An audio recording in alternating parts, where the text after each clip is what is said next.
kulan wacan oo wanaagsan waa mar kale iyo warbaahinta xorriyadoon online.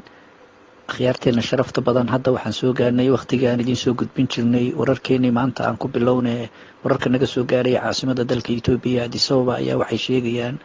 in xiisadihii mudaaharaadadii iyo kacdoonadii ka jiray caasimada dalka Itoobiya Addis Ababa ay cirka isku sii shareertay,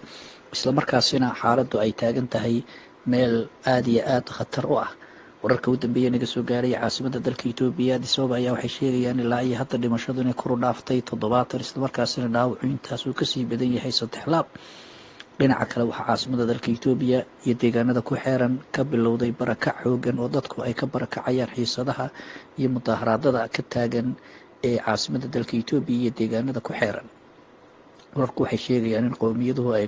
ku dhacday kala shaki aad iyo aad u xoogan, isla markaasina ay isu diyaarinayaan in ay sameeyaan mudaaharaado iyo kacdoono fara badan oo ay ku dalbanayaan qowmiyad waliba inay iyada lafteedu ay mudan tahay midii noqon lahayd inay dalka Itoobiya xukunto, isla markaasina ay awoodooda siyaasadeed ay ku muujinayaan dhoolatus siyaasadeed. waxaa markii sii horeysay dhacday in hogaamiyihii weynaa ee jabhadda xoreynta Oromada ee OLF uu dalka dib ugu soo laabtay, isla markaasina si xooggan ay ugu soo dhaweeyeen qowmiyadda Oromada oon loo kala harin haddii ay noqon lahaayeen mas-uuliyiinta hadda dalka gacanta ku haysa, ururka OPDO iyo ururada kale ee u dhaqdhaqaaqa ee dadka Oromada. soo dhaweyntaas oo aad iyo aad u ballaanayd oo caasimada dalka Itoobiya ee Addis Ababa aad iyo aad u gilgishay oo si fiican uga dhex muuqatay. qaabka loo soo dhaweeyey hogaamiyihii jabhadda OLF ayaa wuxuu ahaa qaab dhoolatus iyo awood muujin fara badan ay ka muuqato. dhinaca kale xamaarada ayaa haddana soo laba kaclaysay oo iyaduna bilowday kacdoon iyo mudaaharaado xoogan kadib markii lasoo dhaweeyey hogaamiyahaas, isla markaasina waxaa halkaas ka dhacay khasaare aad u xoogan, barakac iyo qax. dhinaca kale waxaa ay shucuubta koonfureed ayaguna bilaabeen kacdoon iyo mudaaharaad ay kala horimanayaan maamulka xukuumadda Abiy Ahmed, ayagoo iyaga laftoodu ay bilaabeen kacdoono ilaa shalay ilaa maanta si xoogan uga socday gobolada ee shucuubta koonfureed. dhinaca kale ra-iisul wasaaraha dalka Itoobiya ayaa wuxuu isla maanta u kici timay dhinaca gobolada ay ku xoog badan yihiin qowmiyadda Oromadu, isagoo wadatashi la sameynaya jabhadda isagoo uu kasoo jeeda OLF. mas-uuliyiinta iyo siyaasiyiinta ee Oromada ayaa ra-iisul wasaaruhu wuxuu ku tegay deegaankaas booqasho, isla markaasina uu la soo yeelanayo kulano iyo wadatashi. dhinaca kale caasimada dalka Itoobiya Addis Ababa waxaa ka socda ololihii xisbigii fashilmay EPRDF ay ku dalbanayaan in shirweynihii EPRDF ee la qabto waqtiga dhow. afhayeenka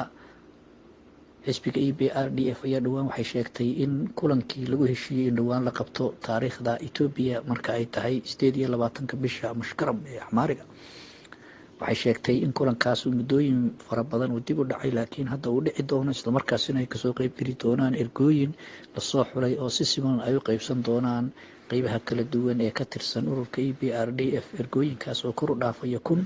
iyo ergooyin kale oo ka socda saxafiyiinta iyo beesha caalamka oo iyaga laftooda lagu marti qaaday inay kulankaas kasoo qayb galaan. kulankaas waxay sheegtay afhayeenku in lagu dooran doono gudoomiyihii hogaamin lahaa xisbiga iyo ku-xigeenadiisii, waxayna sheegtay in xisbigu hadda uu sameyn doono dib u habeyn ballaaran. arrintaas oo su-aalo badan keentay oo qowmiyadda Oromada gaar ahaan qowmiyadda OPDO oo hadda ayna aaminsanayn waqtiga kan inuu dhaco shir lagu dooranayo guddoon cusub, sababtoo dhowaan ayaa loo doortay gudoomiyaha xisbiga EPRDF ee Abiy Ahmed, isla markaasina wuxuu ku guuleystay inuu noqdo ra-iisul wasaaraha dalka Itoobiya. arrintaas oo hadda aan ka noqosho lahayn, Oromadu waxay aaminsan yihiin in arrintaas aan dib loogu noqon doonin, laakiin kooxda Tigreega iyo qeybaha kale ka tirsan EPRDF fashilmay ayaa iyagu waxay doonayaan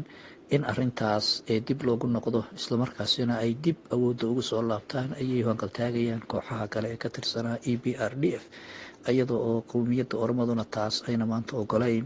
ayna maanta qirayaan inay yihiin awoodda ugu xooga badan ee dalka ka jirta. sida ra-iisul wasaaruhu dhowaan uu sheegay ee uu ka shanqariyey haddii ay noqoto buu ra-iisul wasaaruhu in arrinta lagu kala baxayo codka, diyaar baanu nahay haddiina laga cod bato inaan ku wareejino ciddii xaq u heshay dalkan inay cod ku hesho, laakiin ma dhici karto in awood la isku handado ama qowmiyad la yidhaahdo ma mudno inay dalka xukunto. haddii taas ay dhacdo oo dadka qaar ay isku dayaan inay sidaas u tasarufaan ay keeni doonto colaad siyaasadeed oo aan la baxdin doonin, dalkuna uu noqon doono Soomaaliya ama dalka koonfurta Suudaan oo kale. arrimahaas oo dhan waxay ka socdaan dalka Itoobiya, caasimada dalka Itoobiya iyo gobolada ay degan yihiin Oromada, Axmaarada iyo qowmiyadaha kale ee Itoobiyaanka. dhinaca kale haddii aan usoo laabano deegaanka Somali State ama Soomaalida Ogaadeniya, ayadana dhowaan waxaa ka dhacayay dadaallo fara badan oo kala duwan oo maamulka halkaas iyo jabhadda wadaniga xoreynta Ogaadeniya iyo hogaamiyaasha dhaqanka iyo siyaasiyiintu ay ka wadaan. ololahaas oo aad iyo aad ay isugu taageen dadka deegaanku. waxaa dadka looga baaqayay in nabadgelyada la ilaaliyo islamarkaasina midnimada la xoojiyo. dadaalkaas waxaa kaalin weyn oo libax kaga jiray madaxweynaha cusub ee maamulka deegaanka Somali State mudane Mustafa Maxamed Cumar, ugu baaqi dadku inay midoobaan islamarkaasina nabadda laga shaqeeyo.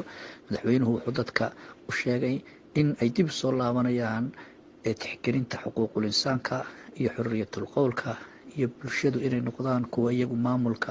ayagu laftoodu gacanta ee ku samaystaan oo maamulkuna uu noqdo maamul shacabkiisa u adeega. madaxweynaha kasoko waxaa dadaaladaas waday oo dadaallo xoogan iyaguna ka waday ee jabhadda wadaniga xoreynta Ogaadeniya oo dhowaan dalka kusoo laabatay. waxay bilaabeen olole xoogan oo ay ku midaynayaan shacabka Soomaali galbeed islamarkaasina ay ku baraarujinayaan hadafkooda xorriyadoonka inay shacabku qaataan oo ay ku taageeraan.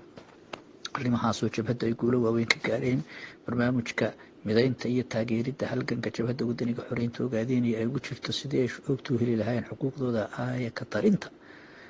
dhinaca kale jabhadda wadaniga xoreynta Ogaadeniya waxay waday dadaal nabadeed oo ku saabsan shucuubta deegaanka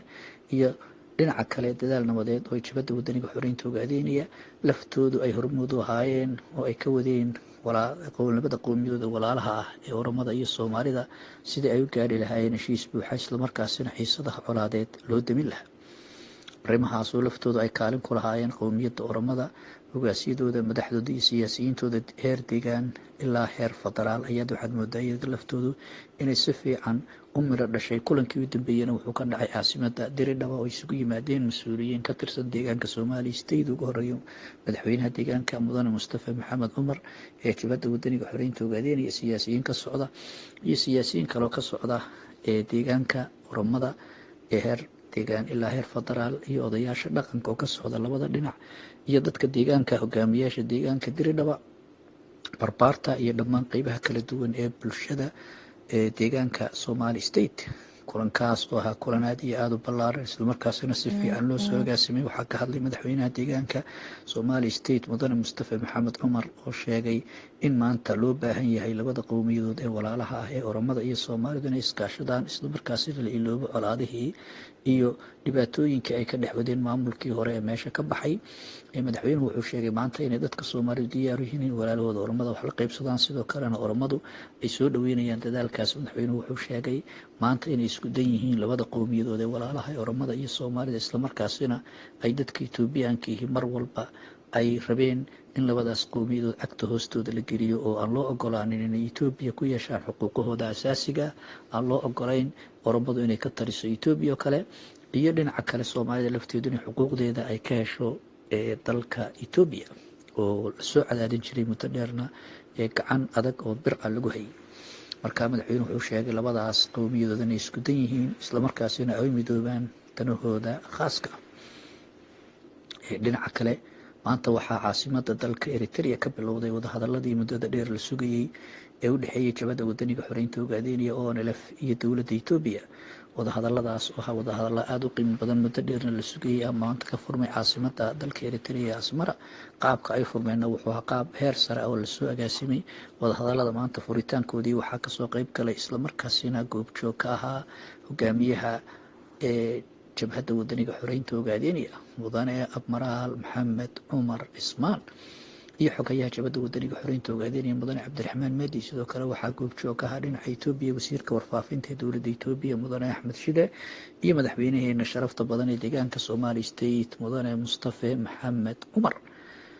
iyo mas-uuliyiin kale oo ka socda labada dhinac. kulankaas oo maanta ku furmay jawi aad iyo aad xamaasad u leh oo isku soo dhawaansho ah. waxaa kulankaas maanta ugu dambeyntii lagu gaaray heshiis iyo is-afgarad ah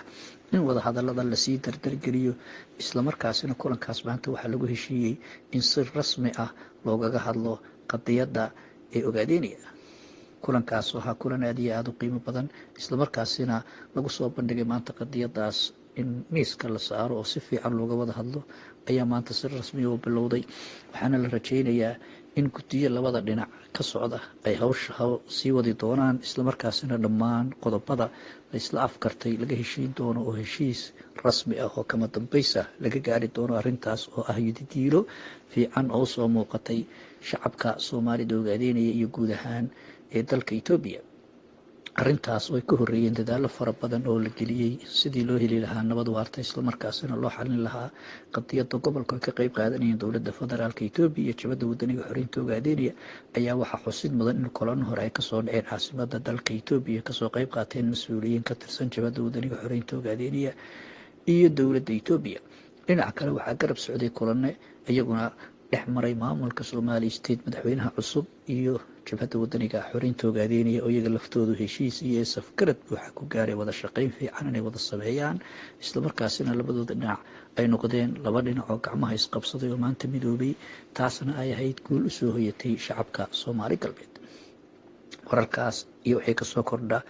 iyo dhammaan wararkeenaba waxaan idinku soo gudbin doonaa warbaahinteena Xorriyadoon online tan iyo kulanti dambe warbaahinta Xorriyadoon online oo idin leh isma dhaafno